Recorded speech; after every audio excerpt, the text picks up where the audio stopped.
வணக்கம், நான் உங்கள் சம்பத்குமார், சீனியர் லெக்சரராக இருக்கேன். இன்றைக்கி அதே மாதிரி ஒரு வீடியோவோடு வந்திருக்கோம்.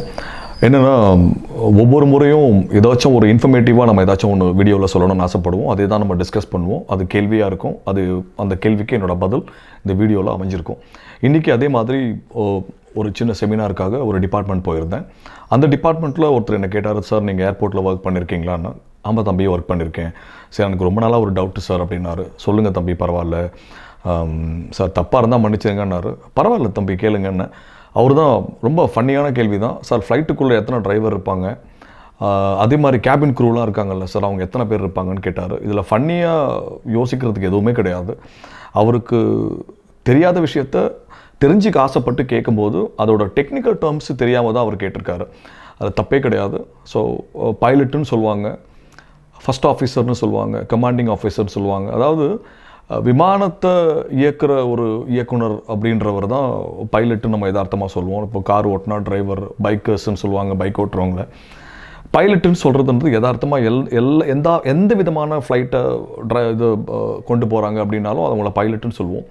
ஸ்பெசிஃபிக்காக கமர்ஷியல் பைலட் லைசன்ஸ் ஹோல்டர்ஸ், ஒரு கமர்ஷியல் ஃப்ளைட்டை, அதாவது சென்னையிலேருந்து டெல்லிக்கு வரைக்கும் போகுது அல்லது இன்டர்நேஷ்னல் ஃப்ளைட்ஸ் ஆப்ரேட் பண்ணுறவங்கள ஃபஸ்ட் ஆஃபீஸர், கமாண்டர்னு சொல்லுவாங்க. Commander will be seated towards your left hand side and first officer will be seated towards your right hand side. Commander அப்படின்றது அல்டிமேட்டம். அவர் தான் ஃப்ளைட்டில் இருக்கிற எல்லா பேசஞ்சர், க்ரூவுக்கு வந்து ப்ரீஃபிங் கொடுக்குறவர். அதே மாதிரி ஃபஸ்ட் ஆஃபீஸர் வந்து இஸ் அ ஜூனியர் பைலட்டுன்னு சொல்லலாம். ஒரு காக்பிட்டில் 4 பேர் வரைக்கும் சீட் இருக்கும். ஸோ அதில் வந்து நேவிகேட்டர்னு சொல்லுவாங்க, அவர் இருப்பார். அது சம்டைம்ஸ் ஏர் அஃபீஷியல்ஸ் வருவாங்க, இன்ஸ்பெக்ஷன் டீம் வரலாம். சம்டைம் ஏர்க்ராஃப்ட் மெயின்டெனன்ஸ் இன்ஜினியர் அந்த காக்பிட்குள்ளே இருப்பார். ஏர்க்ராஃப்ட் மெயின்டெனன்ஸ் இன்ஜினியர் ஏன் சார் காக்பிட்குள்ளே போகிறாரு அப்படின்னா, இப்போது சின்ன ஏர்போர்ட்ஸில் வந்து இன்ஜினியர்ஸ் இருக்க மாட்டாங்க. அந்த மாதிரி சூழல் இருந்திருக்காது. மேபி அந்த கம்பெனியோட டிஸ்கிரிப்ஷன் பவராக இருக்கலாம். ஸோ அந்த இடத்துல ஏர்க்ராஃப்ட் மெயின்டெனன்ஸ் இன்ஜினியர் காக்பிட்லேயே ட்ராவல் பண்ணிவிட்டு அந்த குறிப்பிட்ட சின்ன நான் மெட்ரோ ஏர்போர்ட்டில் லேண்ட் ஆனதுக்கப்புறமா அவரோட சேவைகளை, அதாவது அவரோட வேலைகள்லாம் என்னென்னமோ செய்யணுமோ அதை செஞ்சுட்டு திருப்பி ஆன்போர்டில் வந்துடுவாங்க. கேபின் க்ரூன்னு சொல்லும்போது it depends upon the doors அப்படின்னு சொல்லுவாங்க. ஸோ ஒவ்வொரு ஏர்க்ராஃப்ட்லேயும் நீங்கள் பார்த்துருப்பீங்க, டோர்ஸ் வந்து ஃபார்வர்டில், ஆஃப்டில் இருக்கும், லெஃப்ட் ஹேண்ட் சைடில் இருக்கும், ரைட் ஹேண்ட் சைடில் இருக்கும். அதை நம்ம நம்பர் வச்சு கூப்பிடுவாங்க. அதாவது L1, L2, L3, L4னு சொல்லுவாங்க.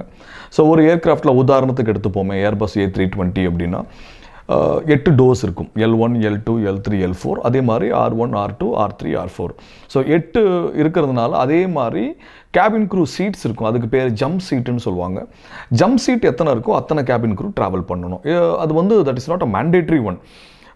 மேண்டேட்ரி ஏன் இல்லைன்னு சொல்கிறேன்னா, it depends upon flight operators. ஒரு ஏர்லைன் வந்து என்ன சொல்கிறாங்கன்னா, எங்களுக்கு 8 கேபின் க்ரூ அவசியம் இல்லை, பிகாஸ் எவ்ரி டைம் அதே மாதிரி லோடு போகிறதில்ல, ஸோ 6 இருந்தால் போதும் அப்படின்றது ஒரு கணிப்பு. இது எல்லா ஏர்லைனுக்கும் பொருந்துமா அப்படின்றது கிடையாது. ஒவ்வொரு ஏர்லைன் ரொம்ப ஸ்பெசிஃபிக்காக இருப்பாங்க. ஒவ்வொரு ஏர்லைன் கொஞ்சம் ஒரு சில விஷயங்களில் காம்ப்ரமைஸ் பண்ணுவாங்க. அதே மாதிரி கேபின் க்ரூ அப்படின்னா அவங்களோட வேலைகள் என்ன அப்படின்றது கிட்டத்தட்ட ஒரு கிளாஸ் எடுக்கிற மாதிரி ஆகிடும்.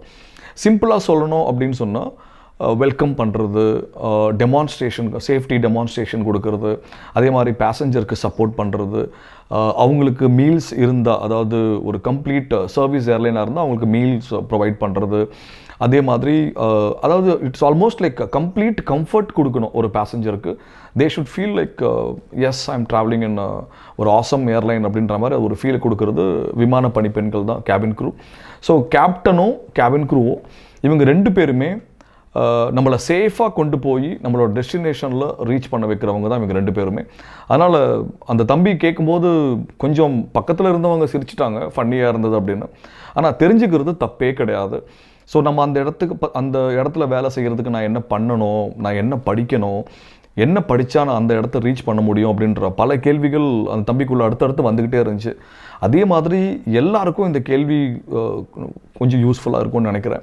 உங்களுக்கு அது மாதிரி சில கேள்விகள் இருந்தால் நீங்கள் தாராளமாக கேட்கலாம், கமெண்ட் பண்ணலாம். அந்த அடுத்த வீடியோவில் நான் இதுக்குண்டான பதிலை நான் சொல்கிறேன்.